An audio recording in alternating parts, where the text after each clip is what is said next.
औरत की ये चार भूख कभी नहीं मिटती। रात के सन्नाटे में एक सवाल धीरे धीरे उभरता है। औरत की वो कौन सी चार भूख हैं जो कभी खत्म नहीं होती? ज्यादातर लोग इस शब्द को सुनते ही गलत मतलब निकाल लेते हैं, लेकिन असली सच्चाई इससे कहीं ज्यादा गहरी है। ये भूख पेट की नहीं, आत्मा की होती है। ऐसी भूख जो दिखती नहीं, लेकिन हर सांस में महसूस होती है। ये वो चाहते हैं जो अगर पूरी ना हो तो मुस्कान भी अधूरी लगने लगती है। सबसे पहली भूख है सम्मान की।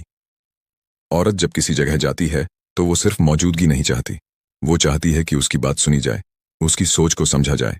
वो तब सबसे ज्यादा टूटती है जब उसकी खामोशी को उसकी कमजोरी समझ लिया जाता है, जब उसकी सहनशीलता को उसकी मजबूरी मान लिया जाता है।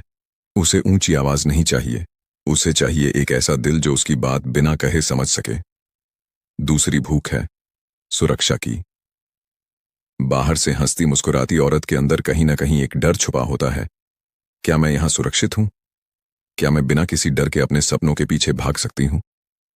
यह सवाल उसके मन में हर दिन चलता रहता है, और जब तक ये भूख मिटती नहीं तब तक उसकी हंसी भी पूरी नहीं होती, क्योंकि डर में जीती इंसानियत कभी खुलकर जी नहीं सकती। तीसरी भूख है प्यार और अपनापन। भीड़ में खड़ी औरत अक्सर सबसे ज्यादा अकेली होती है। उसे सिर्फ साथ नहीं चाहिए, उसे चाहिए कोई ऐसा जो उसे समझे, जो उसकी खामोशी में भी उसकी आवाज सुन सके। एक ऐसा रिश्ता जहां वो बिना बनावट के खुद बनकर रह सके, जहां उसे साबित नहीं करना पड़े कि वो प्यार के काबिल है। चौथी भूख है पहचान और आजादी की। वो सिर्फ किसी की बेटी, पत्नी या मां बनकर नहीं जीना चाहती, वो खुद एक नाम बनना चाहती है।